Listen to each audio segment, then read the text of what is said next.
Do you ever wonder how the greatest betrayal in human history could begin not with anger, not with hatred, but with something far more dangerous, trust? The story begins in the quiet shadows of the Imperium, where loyalty was sacred and faith in the Emperor unshakable.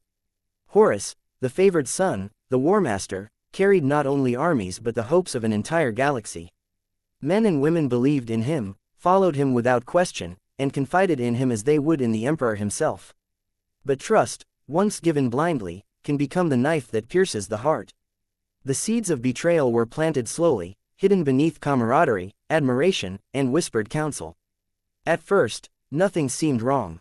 Horus listened, advised, and comforted, but the whispers in his mind were different, stirring, tempting. And as loyalty bowed before ambition, the first cracks in the Imperium's foundation began to appear, almost invisible to those who trusted too easily. By the time anyone realized the danger, the die had been cast, and the galaxy teetered on the edge of a war that would destroy worlds and shatter legions.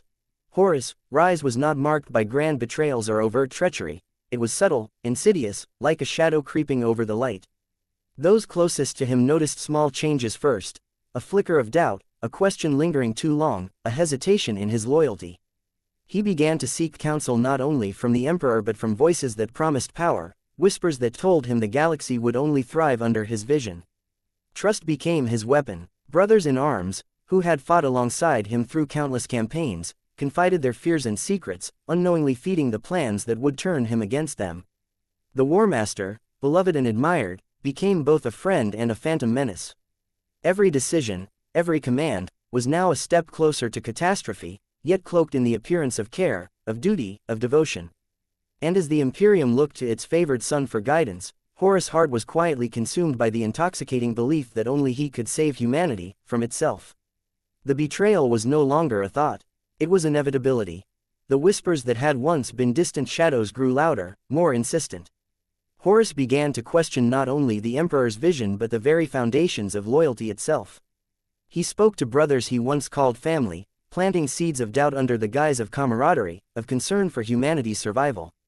Slowly, allies became pawns, confidants became mirrors reflecting his own ambition.